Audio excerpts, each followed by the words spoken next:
Hi, I'm the Pink Garden, and it's my mission to watch every single Doctor Who episode. So today, I was watching the third episode, which was Inside the Spaceship. And from the research I did, this one was a low-budget episode because they thought that this might be the last one, so they didn't have much money, so it's all based inside the spaceship. Now, I liked it how they tried to make a story that didn't actually involve going to a planet, which was nice, but it sort of, it loses its sort of interest after a bit, which is why it was only a 2-episode after all. But at the beginning, because at the end of the last episode we saw all the characters fall down, and at the beginning of this one we got to see how Susan and the Doctor were just nicely sprawled out on the ground. But like in the first episode, Ian, I don't know why, he was just perfectly placed on the chair as if he was told to put down. I really didn't like it. But I didn't like the fact that how they gave the characters slight amnesia, so they couldn't remember things at the start, but suddenly, quickly, they remembered it all, which I didn't really like it. But I think this is the first episode when you get a sense of the TARDIS is alive. It's sort of, it's not an it's a something. It's got its life of its own, which I thought was really cool. But throughout the episode, you actually see Susan and Ian going a bit crazy, which I thought was a bit, why are they going crazy? Susan's there with a pair of scissors going, and Ian's like trying to strangle everyone, which I thought was a bit, didn't work for me. But we got to see the bedrooms, which was cool, the pulled down beds, and I like the style of the bed. It was cool. It must look comfortable to sleep on.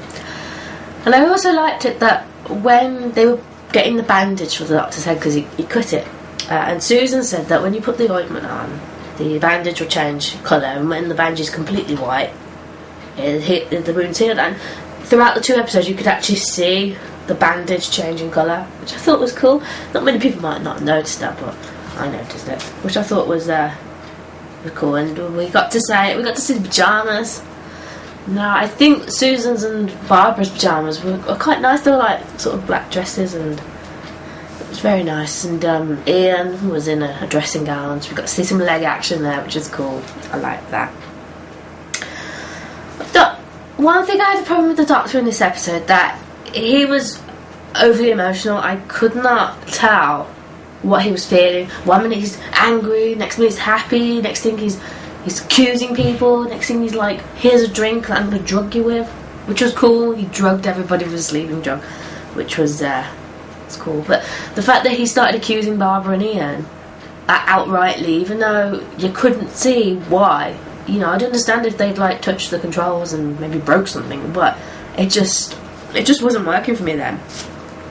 And throughout the whole 2 episodes, a lot of riddles. There's the fact that the machine's working but it's not working, and the best bit about the clocks and how they were mounted, I thought was really good the way they did that. It was just complete riddles, and then Barbara finally sort of shows us that she is actually smart, and that she manages to come up with this complete riddle.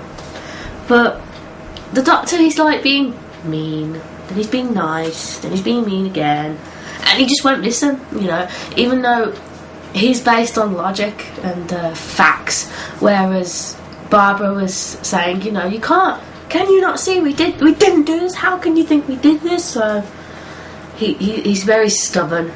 That's what I get from the first Doctor. He's a very stubborn man.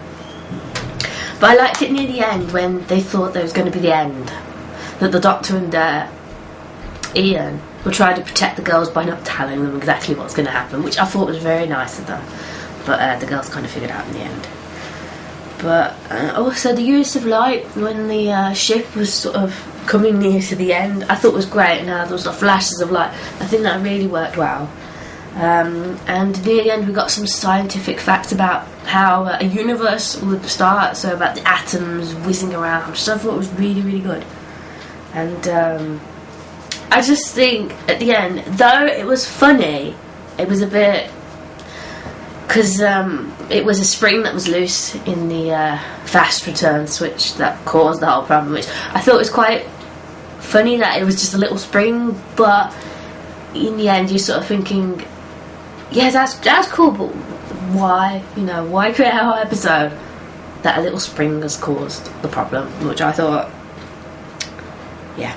And then at the very end, the Doctor starts sucking up to Barbara, and after this, you know, I'd hope there won't be any more accusing of destroying ships. Like, they'll be friends now. But overall, because this was sort of a two-part episode and there wasn't much to it, I will rate this episode a 3 out of 5. So, look forward to seeing you on the next video. Bye!